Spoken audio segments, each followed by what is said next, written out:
തന്നെ ക്രൗഡിന് മുന്നിൽ ഇങ്ങനെ നിൽക്കാനുള്ള ഒരവസരം ഉണ്ടായത് ഗുരുവായൂർ അമ്പലനടയിൽ എന്ന് പറയുന്ന ഒരു സിനിമയിൽ അഭിനയിക്കാൻ പറ്റിയതുകൊണ്ടാണ്. അതിന് സിനിമയുടെ സംവിധായകനായ വിപിൻ ദാസേട്ടനോട് വലിയൊരു നന്ദി പറയാണ്.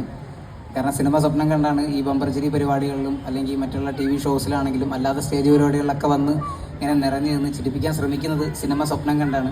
അപ്പോൾ ആ സിനിമയിലേക്ക് കൈ പിടിച്ചുയർത്തുന്ന കാര്യത്തിൽ നമ്മുടെ ഗുരുവായൂർ അമ്പലനട ടീം ഭയങ്കരമായിട്ട് സപ്പോർട്ട് ചെയ്തിട്ടുണ്ട്. ബേസിലേട്ടൻ്റെ ഒരു പഴയ കൂട്ടുകാരനാണ്, പുതുക്കാൻ വേണ്ടി വരുന്നതാണ്.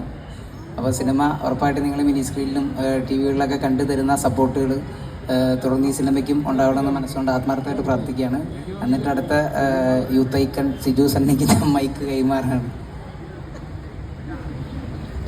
Respected peoples and my dear friends, today I am going to take a class about Guruvayur അമ്പലനടയിൽ. അത്ര അറിയത്തുള്ളൂ. ഇത് പണ്ട് എഞ്ചിനീയറിംഗിന് പഠിച്ചപ്പോൾ അവിടെ സെമിനാറിന് ആദ്യത്തെ ഇത്ര പ്രാവശ്യം ഇംഗ്ലീഷിൽ പഠിക്കണമായിരുന്നു.